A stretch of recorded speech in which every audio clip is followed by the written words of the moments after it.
Hello, magandang gabi po. At ito siguro ay importante lang sa vlog natin ngayon. Ang pag-usapan natin ito si Erwin Tulfo.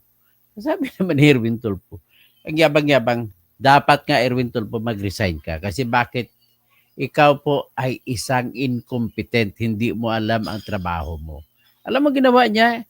Isa sa sinasabi niya na pinakatibayan ko na hindi niya alam ang trabaho niya ay nagpa-interview ka siya kay Susan Enriquez na reporter na kasama niya man dati na nagsasabi na isa daw sa paghanda niya, ang paghanda daw niya na gagawin para sa umpisa ng impeachment trial ni Inday Sara ay pag-aralan daw niya na parang trip, parang reporter siya ang lahat ng mga detalye. Hoy, Erwin, hindi ka pa kuwan ka lang, kumbaga teleprompter, ka lang, journalist.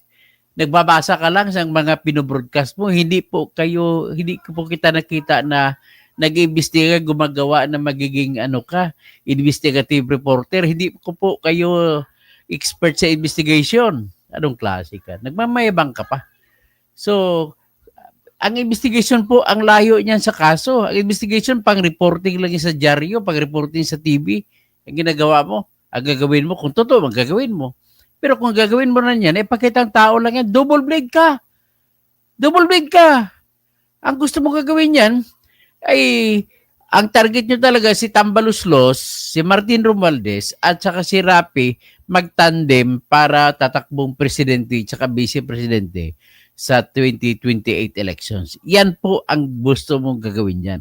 At ang mission mo dyan sa ngayon, dahil sa iyo nakakaasa si Mr. Romualdez, ay ikukonvict mo, bubuto ka na ikukonvict mo si Sara. Kasi para matanggalan ng mabigat na kalaban si Tambaluslos. Ganun po. O di kaya ang kapatid mo tatakbong presidente. Ganun po yan. Kaya wag ka na magkukunwari. At saka mag-resign ka. Amerikano ka, hindi ka pwede dyan. At saka pipilitin ko to, mind you, pipilitin ko to na mapadisqualify ka. Hindi ka talaga pwedeng upo ng senador dyan. At ang karamot po, ang reputasyon mo po, Erwin Tulfo, double blade ka. Dati, binabanatan mo si Leni Robredo para lang ay sobrang sip-sip ka kay Duterte.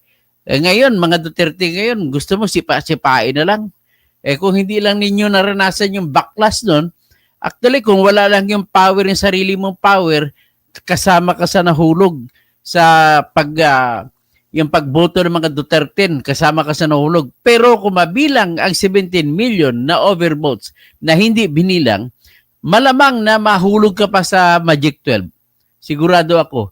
Kasi napakaraming botong Magic 12 ang sa mga na-overvotes, sigurado ko maraming mga boto dyan na mga Duterte na mga straight na black voting. Kaya sigurado ko, mahiya ka naman sa sarili mo. Kung hindi man yan, ang petition ko na i-declare failure of election ay kung hindi man aksyonan yan, at least mapapahiya kayo. Maanunsyo ko yan lagi. Iba-vlog ko araw-araw yan. Na ang 17 million na boto ay 30% ng kabuuan lahat ng registered voters. At sa lahat ng bumoto. Kaya kung bumoto ay 69 million, ang 52 million lamang na boto ang nabilang para sa boto sa mga senador. Ang boto ng 17 million po ay hindi nabilang. Mr. Tulfo, ang lamang mo lamang sa second at saka number 20 ay wala pang 17 million, wala pang 10 million. Kaya mahiaya ka naman. Huwag ka magmayabang na panalo ka. Kaya ikaw, Erwin, manggaling tayo sa parehong trabaho. Pareho tayo sa media galing. Ikaw po, alam ko, binabalita ka nga niya, sinusulat ni Ning Santos na kolektor ka lang AC/DC ka Yan ang reputasyon mo.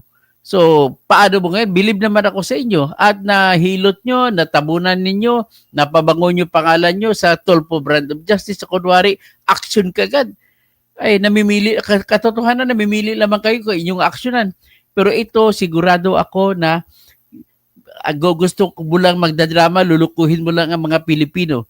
At kailangan, sinisiguro ko na maibigay ko ang lahat ng gagawin ko na para ma-disqualify ka. Kasi double blade ka.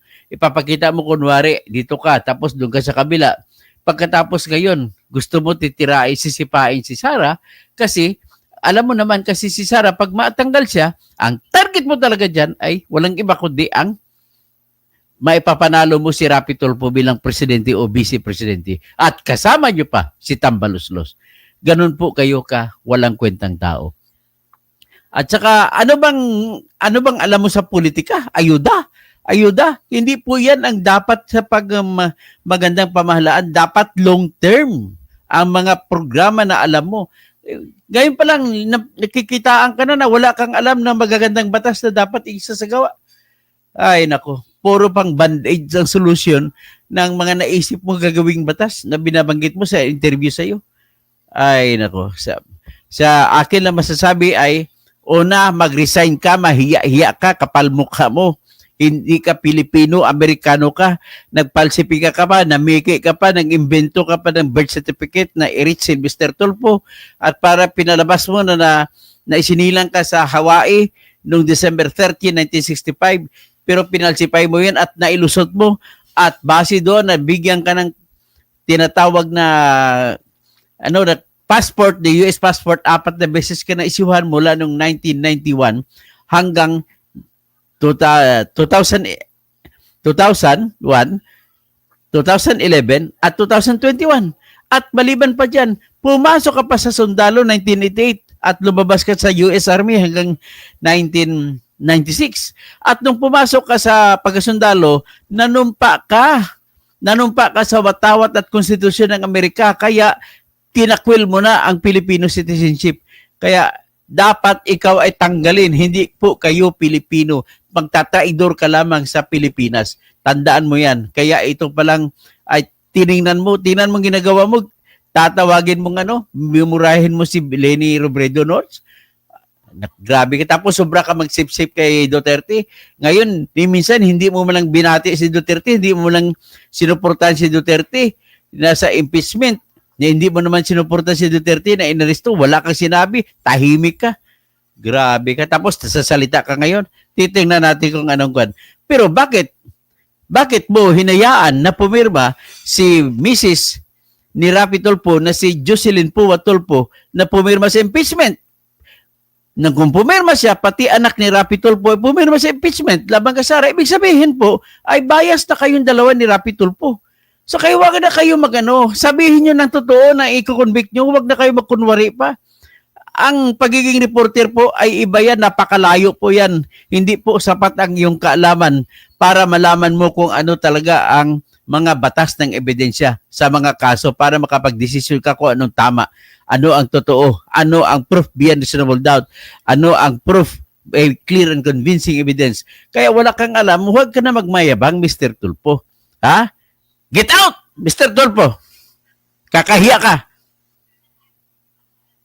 So shout out na lang kay Angelito Gonzales. Bakit kaya nanalo yan? Hindi ko alam kung bakit nanalo.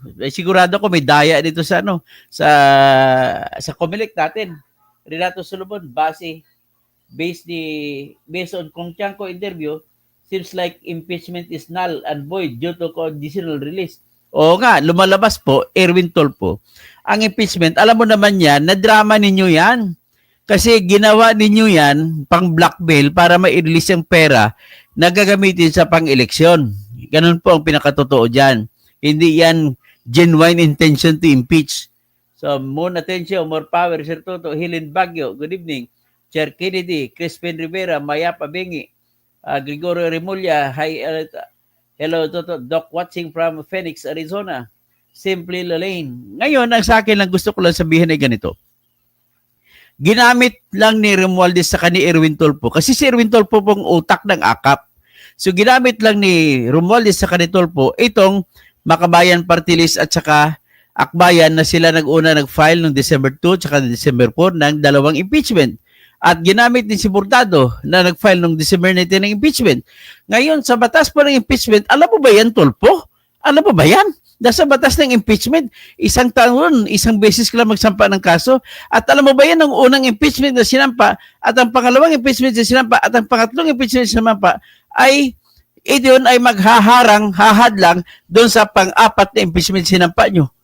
Sigurado yan, wala nang ano, napag-aralan mo ba yan? Hindi mo makukuha sa pagiging reporter yan. Ha? Resign, Tulfo!